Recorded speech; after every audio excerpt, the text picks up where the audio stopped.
পটুয়াখালীর ঐতিহ্যবাহী শিক্ষা প্রতিষ্ঠান সাইয়েদ আহম্মদ কলেজ, যা ২০০২ সালে প্রতিষ্ঠার পর থেকে সুনাম ও সফলতার সাথে শিক্ষা কার্যক্রম পরিচালনা করে আসছে, সেই কলেজকে ঘিরে সম্প্রতি উঠেছে একাধিক অভিযোগ।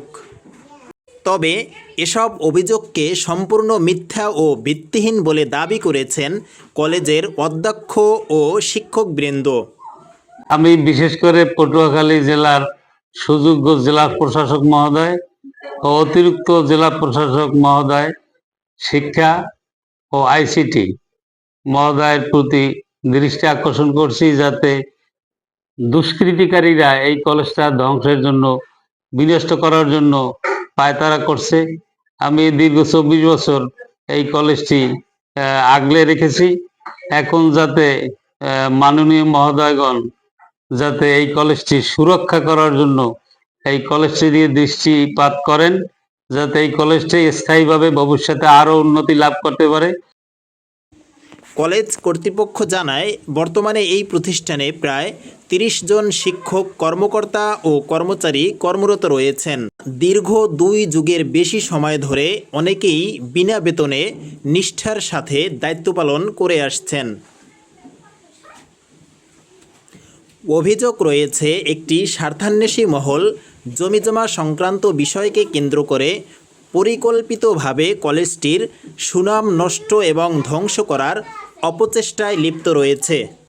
এমনকি ওই মহলের বিরুদ্ধে গুরুতর অভিযোগ রয়েছে কলেজের শ্রেণীকক্ষের দরজা, জানালা, টেবিল, চেয়ার, বেঞ্চ, ফ্যান খুলে নিয়ে যাওয়া, টয়লেট ইচ্ছাকৃতভাবে নোংরা করা, ছাত্রীদের ইপটিজিং সহ বিভিন্ন অসামাজিক কর্মকাণ্ডে জড়িত থাকার অভিযোগ উঠেছে।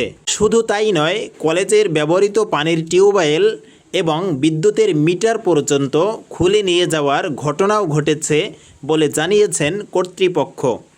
এমতো অবস্থায় কলেজ কর্তৃপক্ষ পটুয়াখালীর জেলা প্রশাসক ডিসি মহোদয়ের নিকট জোর দাবি জানিয়েছেন, দ্রুত কার্যকর ব্যবস্থা গ্রহণের মাধ্যমে যেন প্রতিষ্ঠানটির ২৪ বছরের সুনাম অক্ষুণ্ণ রেখে স্বাভাবিক শিক্ষা কার্যক্রম অব্যাহত রাখা যায়। জমিজমা সংক্রান্ত নিয়ে, জমিজমার দাবি দেওয়া নিয়ে কলেজটি উচ্ছেদ করতে যারা চাচ্ছে, তাদের কোনো এগুলি ভিত্তি নেই। এই জায়গা জমির তাদের কোনো সত্যতা নেই। এটা কলেজের জায়গা জমি এবং কলেজটা উচ্ছেদ করার জন্যই তারা এই পরিকল্পনা করেছে।